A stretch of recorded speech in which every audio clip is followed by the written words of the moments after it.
হাঁসের ডিম রান্না করব। এর মধ্যে কিন্তু দুটো করে কুসুম আছে। তো যাই হোক, ভালো করে সিদ্ধ করে নিয়েছি। দেখো, আর আলুগুলো কিন্তু সব গোটা গোটা রেখেছি। ভালো করে সিদ্ধ হবার পরে ডিম আলু সব ছুলে নিয়েছি। এবার এগুলোকে নুন, হলুদ আর একটু কাশ্মীর লঙ্কার গুঁড়ো মাখিয়ে নিচ্ছি। তাহলে রঙটা খুব ভাজলে পরে রঙটা খুব ভালো লাগবে দেখতে। এই যে কাশ্মীর লঙ্কার গুঁড়ো নুন হলুদ দিয়ে ভালো করে মাখিয়ে নিলাম। এবার এদিকে একটা কড়াই বসিয়ে বেশ খানিকটা তেল গরম করতে বসিয়ে দিয়েছি। আর তেলটা কিন্তু একটু বেশি করেই নিয়েছি, অনেকগুলো ডিম আছে এখানে। তো যাই হোক, এবার ডিমগুলোকে ভালো করে আমি একটু লালচে করে ভেজে নেব।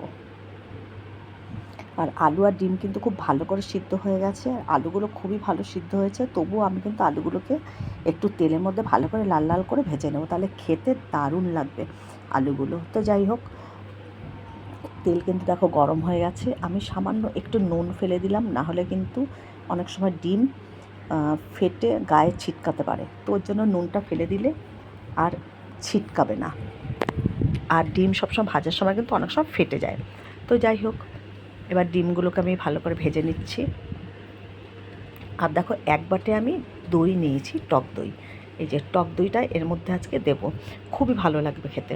তো যাই হোক, আর এদিকে একটা মশলা করব। জিরে, ধনে, আদা, রসুন, পেঁয়াজ আর দুটো টমেটো নিয়ে নিয়েছি। আর একটা টমেটো কুচিয়ে রেখেছি, আর দুটো বড় বড় পেঁয়াজ আমি কুচি করে রেখেছি। আর এদিকে মশলা যেটা করব, তার মধ্যে একটা পেঁয়াজ দিয়েছি। দেখো, ডবল ডিম হলে না এরকম ডিমগুলো একদম সামনের দিকে পাতলা আস্তরণ থাকে, দুটো কুসুম থাকে তো এর জন্য। তো যাই হোক, ছোলার সময় দেখো একটু এখানটা মানে পাতলা আস্তরণটা উঠে গেছে, ওর জন্য দেখা যাচ্ছে। তো যাই হোক, সব আলুগুলো আমি গোটা গোটাই রেখেছি। দুটো আলু শুধু একটু ভাগ করে টুকরো করে দিয়েছি।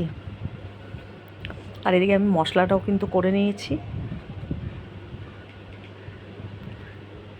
দেখো, আলু কিন্তু লাল লাল ভাজা হয়ে গেছে, এবার আমি তুলে নিচ্ছি।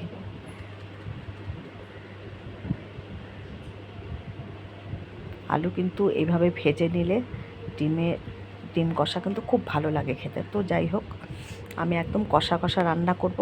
আমি কিন্তু একদম বেশি ঝোল একেবারেই করব না, একদম কষা নামাবো। তো ডিম আলু ভাজার ওই তেলে আমি একটু গোটা জিরে আর একটা শুকনো লঙ্কা ফাটিয়ে ফোড়ন দেব।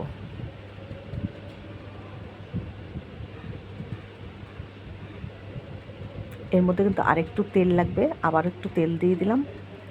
তো যাই হোক, এবার আমি এই দেখো, ওই তেলের মধ্যে আমি আগে দিয়ে দিলাম যে কুচিয়ে রেখেছিলাম পেঁয়াজ, সেইটা সামান্য একটু এর মধ্যে আমি নুন দিয়ে দেবো, তাহলে পেঁয়াজ ভাজাটা কিন্তু খুব ভালো হবে আর তাড়াতাড়িও হয়ে যাবে। তো যাই হোক, এবার একটু নুন দিয়ে দিলাম। এবার নুন দিয়ে আবারও নাড়াচাড়া করে নেব। পেঁয়াজটা একটু হালকা লাল লাল হলে এর মধ্যে আমি টমেটো আবার আলাদা করে কিন্তু আমি পেস্টও করেছি, আর একটা কুচি রেখেছিলাম, সেই কুচি টমেটোটা এর মধ্যে দিয়ে দেবো। দিয়ে ভালো করে টমেটোকেও গলিয়ে নেবো আগে। এই যে এই টমেটোটা দিয়ে দিলাম। এবার ভালো করে আবারও একটু টমেটোটা গলে গেলেই এর মধ্যে যে মশলাটা করে রেখেছি, আদা রসুন পেঁয়াজ জিরে লঙ্কা আর একটা টমেটো আছে এর মধ্যে আবারও।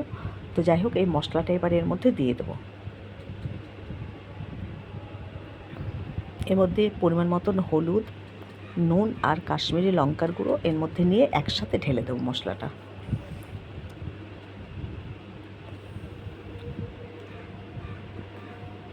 তো দেখো, এখানে টমেটো আর পেঁয়াজ কিন্তু একেবারে ভাজা হয়ে গেছে। এবার আমি যে মশলাটা করে রেখেছি সেই মশলাটা দিয়ে দিলাম। আর মশলাটা দেখো একটু বেশি করেই আমি আজকে মশলা নিয়েছি, ওখানে প্রায় 9-10টা ডিম আছে।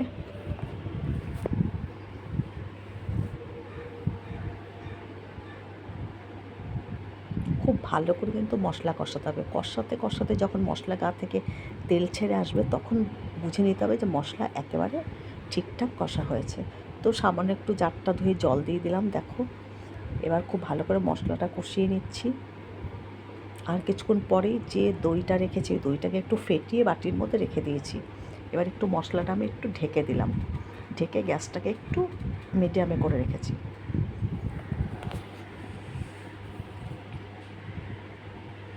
তো দেখো, এখন আমি ওই এক বাটি দই কিন্তু এর মধ্যে দিয়ে দিলাম।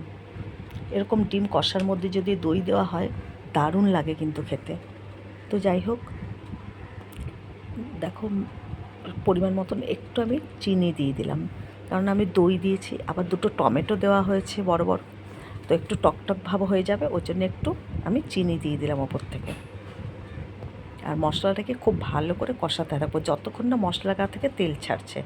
এবার আমি দেখো ওই যে ভেজে রাখা আলুগুলো এর মধ্যে দিয়ে দেবো।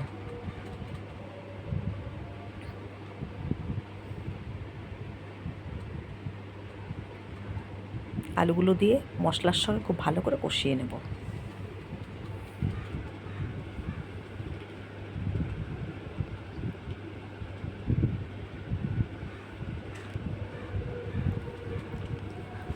খুব ভালো করে মশলাটা কষা হয়ে গেলে পরে পরিমাণ মতন একদম অল্প করেই জল দেব, জল দিয়ে ঢেকে রাখবো। দেখো মশলা কষা হয়ে গেছে, দেখে বুঝতেই পারছো মশলাটা কত ভালো কষা হচ্ছে। তো যাই হোক, এবার আমি পরিমাণ মতন জল দিয়ে দেবো।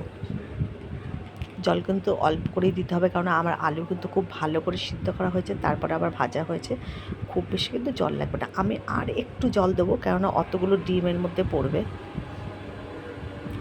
ব্যাস। আর কিন্তু জল দেবো না, দেখো এইটুকুই জল দেবো। এবার ভালো করে নাড়িয়ে চাড়িয়ে ডিমগুলো এর মধ্যে ফুটে উঠলে ডিমগুলো এর মধ্যে সব দিয়ে দেবো।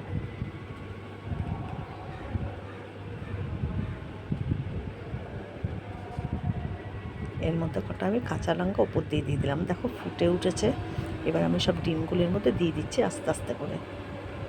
দেখো ডিমগুলো কত বড় বড়, দুটো করে কুসুম আছে তো, তার জন্য ডিমগুলো একটু বড় বড়। তো যাই হোক, কারা কারা এইভাবে ডবল কুসুমের ডিম খেতে ভালোবাসো অবশ্যই জানাবে, আর এইভাবে করে খাবে, আমি যেভাবে বানাচ্ছি ঠিক এইভাবে করে খাবে, দেখবে কি অসাধারণ হয় খেতে। আর কিচ্ছু এর সঙ্গে লাগবে না।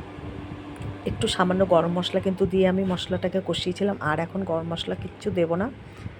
তোমরা ইচ্ছে করলে ধনে পাতাও দিতে পারো, আমি ধনে পাতা দেবো না, আমি গরম মশলা দিয়েছিলাম মশলা কষানোর সময়। তো দেখো আমার ডিম কিন্তু একদমই রেডি হয়ে গেছে। এখন আমি গ্যাসটাকে অফ করে দিলাম। দেখো একদম ঝোল কিন্তু আমি রাখিনি, একদম গামাখা গামাখা, একটা নাড়া দিলেই বোঝা যাবে একেবারে হাঁসের ডিম রেডি।